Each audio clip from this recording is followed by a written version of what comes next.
Commentaire sur Daniel, chapitre 12. Document numéro F027-12. Le chapitre 12 traite du temps de la fin et du retour du Messie et de la résurrection des morts. Introduction.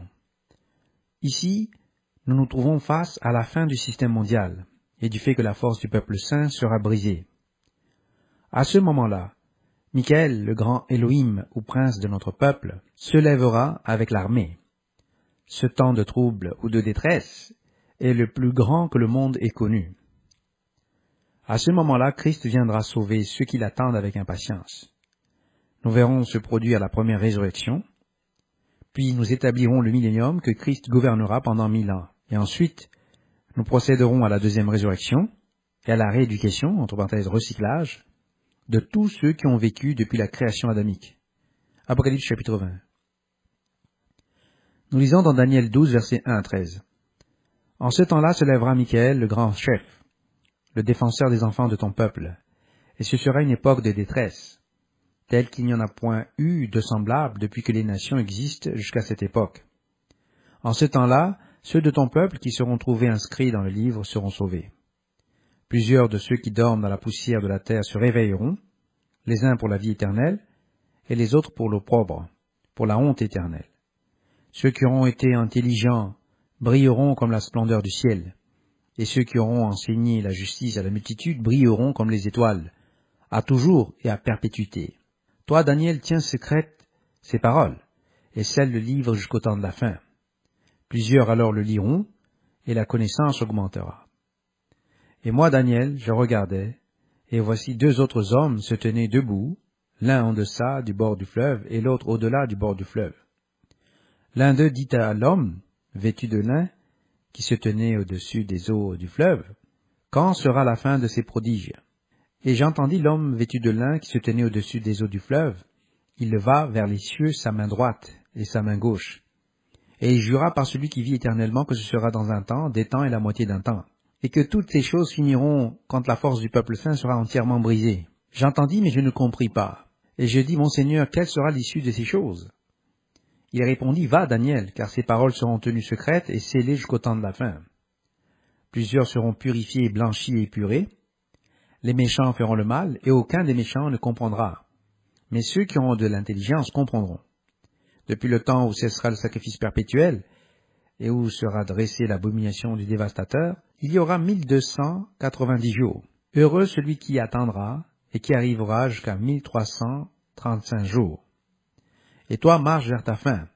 Tu te reposeras, et tu seras debout pour ton héritage à la fin des jours. Version du second. Nous sommes donc confrontés aux 3 temps et demi, ou 1260 jours d'un terrible holocauste, et le pouvoir sera brisé, et tout sera fini. Voir le document d'étude Les guerres de la fin, partie 1, les guerres d'Amalek, numéro 141C, et les guerres de la fin, partie 2, les 1260 jours des témoins, numéro 141D. Voyons maintenant l'abomination qui produira la désolation. Dans Matthieu 24, verset 3, on a demandé à Christ, « Dis-nous quand ce sera, et quel sera le signe de ta venue et de la fin de l'âge ?» Sa réponse a été assez directe. Christ a répondu, verset 4, « Jésus leur répondit, « Prenez garde que personne ne vous séduise, car plusieurs viendront sous mon nom, disant que c'est moi qui suis le Christ, et ils séduiront beaucoup de gens. Vous entendrez parler de guerre et de bruit de guerre. Gardez-vous d'être troublés, car il faut que ces choses arrivent.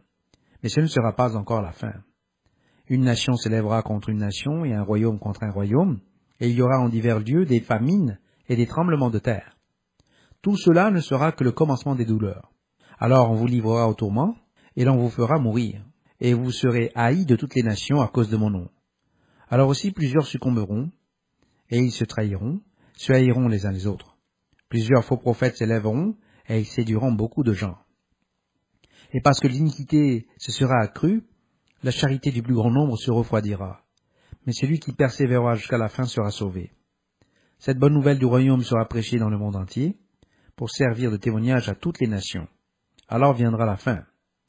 C'est pourquoi lorsque vous verrez l'abomination de la désolation, dont a parlé le prophète Daniel, établi en lieu saint, que celui qui lit fasse attention, alors que ceux qui seront en Judée fuient dans les montagnes, que celui qui sera sur le toit ne descende pas pour prendre ce qui est dans sa maison. et que celui qui sera dans les champs ne retourne pas en arrière pour prendre son manteau. Malheur aux femmes qui seront enceintes et à celles qui allaiteront ces jours-là. Priez pour que votre fuite n'arrive pas en hiver, ni un jour de sabbat, car alors la détresse sera si grande qu'il n'y en a point eu de pareil depuis le commencement du monde jusqu'à présent, et qu'il n'y en aura jamais.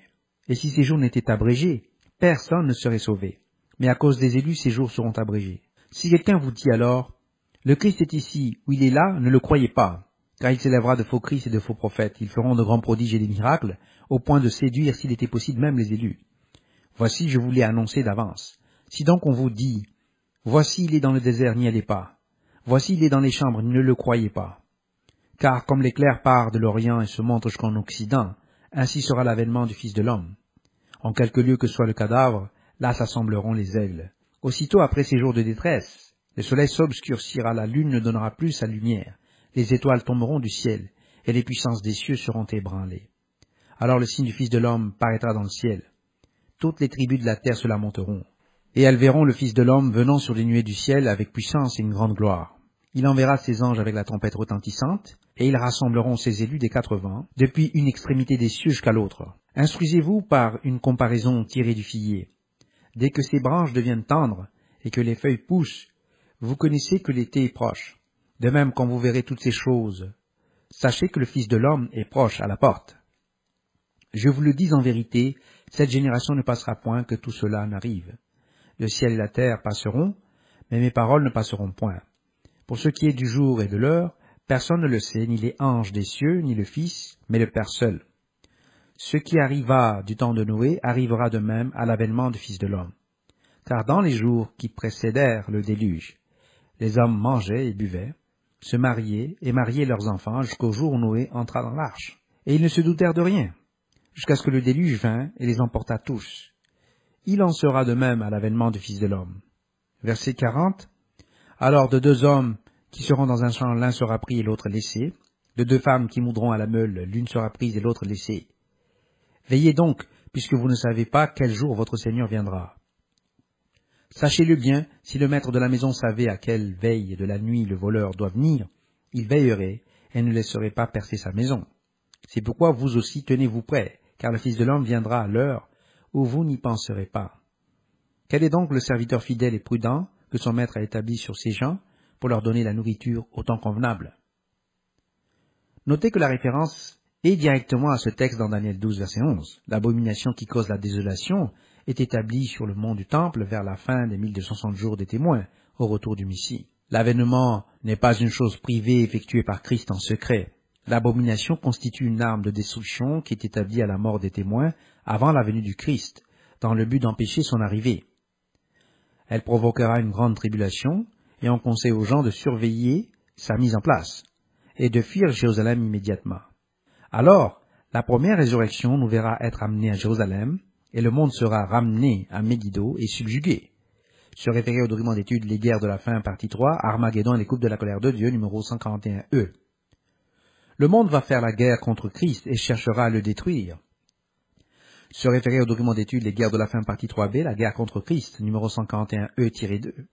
Alors nous gouvernerons les nations avec une verge de fer, et la loi de Dieu demeurera pour toujours. D'un sabbat à l'autre, et d'une nouvelle lune à l'autre, nous adorerons Dieu. Ésaïe 66, verset 23. Nous célébrerons les fêtes de Dieu, et à chaque fête des tabernacles, chaque nation enverra ses représentants à Jérusalem. Et nous célébrerons les fêtes, sinon nous n'aurons pas de pluie en sa saison. Et nous souffrirons des fléaux de l'Égypte, et nous mourrons. Voir Zacharie 14, verset 16 à 19. C'est l'Écriture, et l'Écriture ne peut pas être anéantie. Jean 10, verset 34 à 35. Voir aussi ce qui suit, les guerres de la fin, partie 4, la fin de la fausse religion, numéro 141F, les guerres de la fin, partie 5, la restauration pour le millénium, numéro 141G, les guerres de la fin, partie 5B, la préparation des Elohim, numéro 141H. Le texte du document numéro 184 traite de l'avènement et de la résurrection dans les derniers jours. Le texte décrit une période ou une échelle de temps de 1290 jours et 1335 jours. Les 1260 jours se réfèrent à l'holocauste final sous les témoins. Il s'agit des 42 mois du pouvoir de la bête. Les 30 jours supplémentaires du dernier mois ou 43e mois, au cours desquels le Messie revient et détruit les gouvernements du monde, les 45 jours sont les 40 jours des coupes de la colère de Dieu et de la subjugation des nations. Les 5 jours sont la réorganisation pour la triple récolte, pour le jubilé. Cela dépeint également une résurgence de l'Esprit Saint, où les sages instruiront de nombreuses personnes sur les mystères du royaume de Dieu. En raison de l'intention messianique de cette prophétie, plusieurs personnes ont identifié Michael comme Christ. Par exemple, une église de Dieu située au Royaume-Uni soutient que Michael est Christ, mais nie que Michael soit un archange. Michael signifie « qui est comme Dieu ». La logique est simplement la suivante. L'être a clairement la responsabilité d'Israël. Selon Deutéronome 32, verset 8, le Messie est responsable d'Israël en tant que Yahovah. Israël lui est attribué par le Dieu très haut. Par conséquent, Michael doit être le Messie. La conclusion peut être faite, mais sans qu'il y ait lieu de la suivre, car Michael a peut-être été affecté à Israël pour assister le Messie. Tous deux sont des fils de Dieu, comme nous le savons par de nombreux textes. Les anges n'ont été décrétés comme ayant été créés ex nihilo qu'au 4e concile de Latran 1215, dans le but de nier la capacité de coéternité à Satan en raison de la prétendue hérésie dualiste, supposée exister parmi les cathares du sud de la France, parmi les albigeois.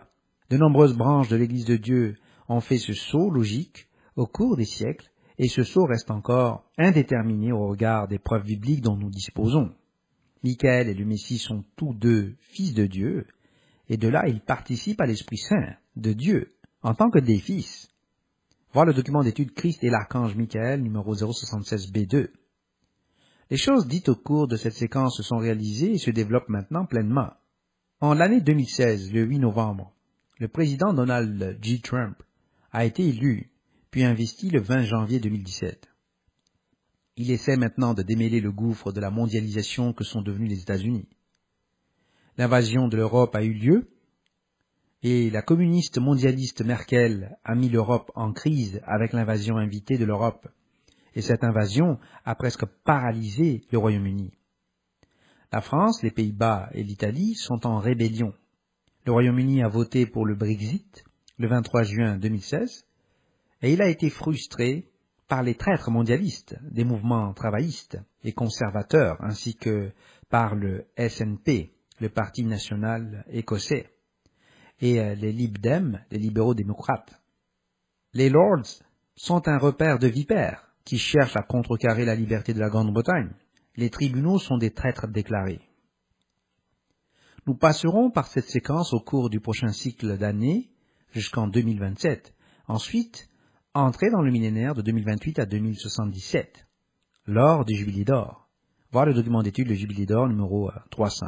Voir aussi Habakkuk 021H et AG, voir le document d'étude numéro 021J. Voir aussi Esther partie 1 numéro F017 et partie 2 Purim durant les derniers jours, numéro F017B. Les chronologies. L'ouvrage va de l'émergence du système babylonien depuis la bataille de Carchemish en l'an 605 avant notre ère jusqu'au dernier jour du 21e siècle de notre ère et la fin des jours du système babylonien avant le système millénaire sous les lois de Dieu. Voir le document L1. Après le millénaire, la seconde ou résurrection générale des morts et le jugement du grand trône blanc, ainsi que la rééducation, le recyclage entre parenthèses de l'humanité, auront lieu. Voir le document numéro 143B. Les 7 temps vont de l'an 605 avant notre ère à l'an 525 de notre ère, jusqu'à 1916-1996 de notre ère. Les 30 dernières années s'étendent de 1997 à 2027 de notre ère. Les 80 ans de la tribulation sont de 1260 jours, et le début de l'Holocauste de 1941 à 1945, avec la phase finale de la destruction du peuple saint et de l'empire de la bête à partir de 2021 jusqu'à la fin de 2024 avec les guerres d'Armageddon, etc. Voir le document numéro 141E. Le livre de Daniel est étroitement associé à celui d'Ésaïe et d'Ézéchiel, et aux prophéties du Messie dans Ésaïe, et aussi à celle de la chute de l'Égypte dans Ézéchiel, se référer au document d'étude numéro 036 et numéro 036-2. Les notes de Bullinger sur le chapitre 12 de Daniel sont disponibles en anglais uniquement ci-après dans ce document. Fin de la lecture du document d'étude commentaire sur Daniel, chapitre 12, F027-12.